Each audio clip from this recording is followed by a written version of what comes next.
तो आज हमारे पास एक और क्वेश्चन है जो कि है show that the diagonal of square are equal and bisect each other at right angle. ठीक है, तो अब हम इसको सॉल्व करेंगे।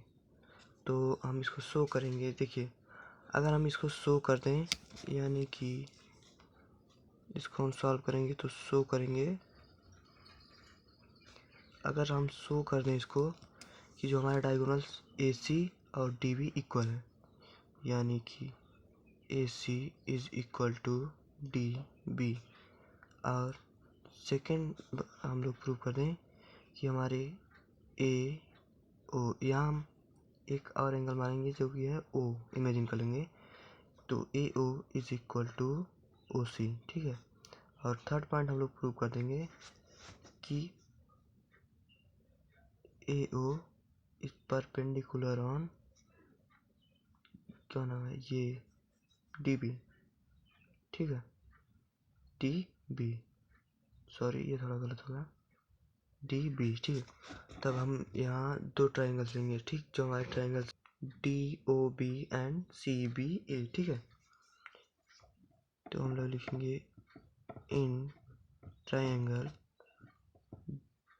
D A B and triangle C B A. ठीक है, दो ट्राइंगल्स हो गए। तो हम इसके बाद इसको हम कॉन्ग्रुएंट करेंगे। तो कॉन्ग्रुएंट करने के लिए हम लिखेंगे D A is equal to C B. इसका रीजन लिखेंगे साइड ऑफ स्क्वायर। ठीक है, ये हो गया। फिर हम लोग लिखेंगे कि angle D A B is equal to angle D A B is equal to angle C B A. क्यों? By angle of square. ठीक है, हो चुका। अब देखिए, जो हमारी साइड है A B is equal to B A, ये हमारी कॉमन साइड है, यानी कि A B is equal to B A, ये हमारी कॉमन साइड है। ठीक है, तो ये दोनों ये ट्राइंगल्स हमारे कॉन्ग्रुएंट प्रूव हो चुके हैं, यानी कि triangle D A B is congruent triangle C B A. क्यों? By S A S axiom. ठीक है, साइड एक्सियम। ठीक है, ये हमारा हो चुका। ठीक है, अब हम सेकंड प्रूव करेंगे, और सेकंड प्रूव करने के लिए हम दो ट्राइंगल्स लेंगे जो कि हमारे रहेंगे A O B and D O C. तो हम ट्राइंगल लेंगे, लिखेंगे in triangle A O B and triangle D O C. दो ट्राइंगल्स हो गए। अब हम इसको भी कॉन्ग्रुएंट करेंगे। ठीक है, तो इनको कॉन्ग्रुएंट करने के लिए हम सबसे पहले लेंगे angle A O B is equal to D O C. Angle A O B is equal to angle D O C by vertically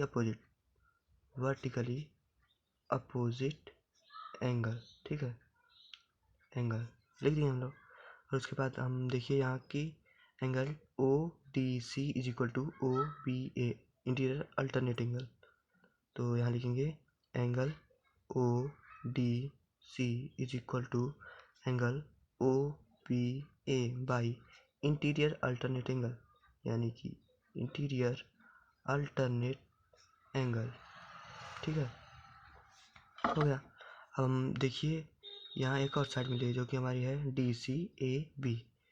तो D C is equal to A B. ठीक है, ये है हमारी साइड ऑफ स्क्वायर। ठीक है, ये हमारी साइड ऑफ स्क्वायर है। ठीक है, इसके लिए ये इक्वल है, इसीलिए। तो ये हो गया हमारा triangle A O B is congruent triangle D O C. ठीक है, D O C by angle side axiom.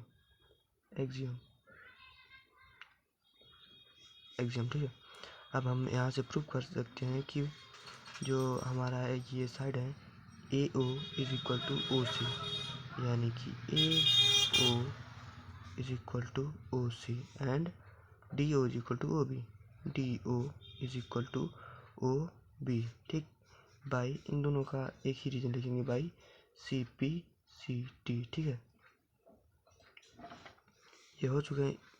अब हम एक और ट्राइंगल लेंगे, दो और ट्राइंगल लेंगे, ठीक है, और उनको भी कॉन्ग्रुएंट करेंगे और उनसे हम प्रूव करेंगे कि जो हमारा ये है triangle D A O and D C O, इनको हम कॉन्ग्रुएंट करेंगे। ठीक है, तो हम ट्राइंगल लेंगे ए डी ओ, तो triangle A D O and triangle C D O, दो ट्राइंगल्स हमने ले लिए। तो अब हम इनको भी कॉन्ग्रुएंट करेंगे। ठीक है, तो यहाँ देखिए A D side A D equal है डी सी के, तो यहाँ लिखेंगे A D is equal to D C by side of square. ठीक है, क्योंकि ये स्क्वायर शीट साइड है। ठीक है, और इतना हो गया। अब इसके बाद देखिए यहाँ हमारे एक साइड कॉमन है जो कि है डी ओ और ओ डी, तो side D O is equal to O D, क्योंकि ये कॉमन है। ठीक है, यहाँ तक हो गया, यहाँ तक कॉमन हो गया, यहाँ तक तो प्रूव हो गया। ठीक है, अब यहाँ एक और पॉइंट चाहिए हमको, जो कि हमें मिलेगा कि A O is equal to O C, कि A O is equal to O C, क्योंकि हमने ये पहले यहाँ पे देखिए A O is equal to O C, ये हमने प्रूव कर रखा है।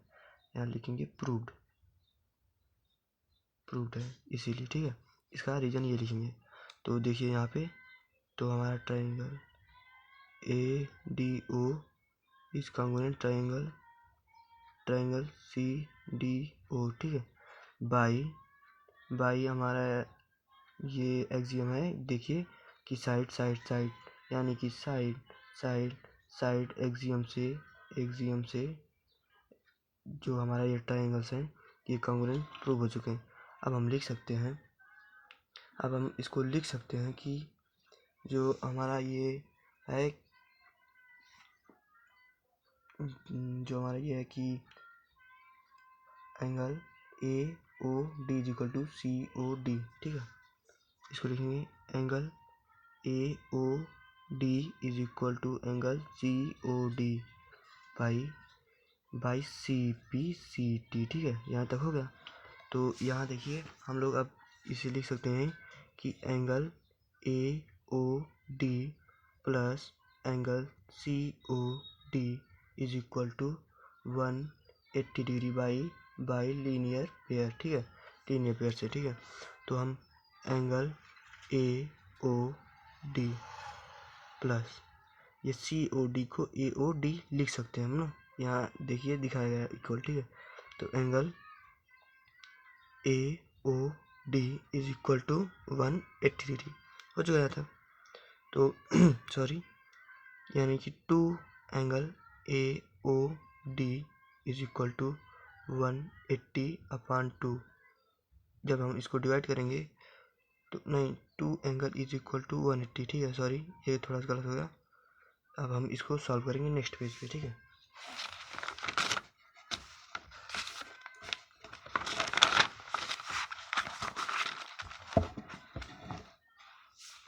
ठीक है, तो हमने वहाँ पे किया था कि 2 angle A O D is equal to 180 degree, 2 angle A O D is equal to 180 degree, तो angle A O D is equal to 180/2, यानी कि angle A O D is equal to 90 degree. Hence proved. ठीक, तो ये हमारा जो question है वो लग चुका है। ठीक है, इससे हम प्रूव कर सकते हैं कि जो ये है हमारा थर्ड पॉइंट, जो कि थर्ड पॉइंट हमारा ये एंगल जो ये हमारा साइड है कि ए सी कहें या ए ओ, ये डी बी पे परपेंडिकुलर है। ठीक है, हम यहाँ पे लिख सकते हैं, तो हम यहाँ पे लिखेंगे कि A C is perpendicular on D B. ठीक है,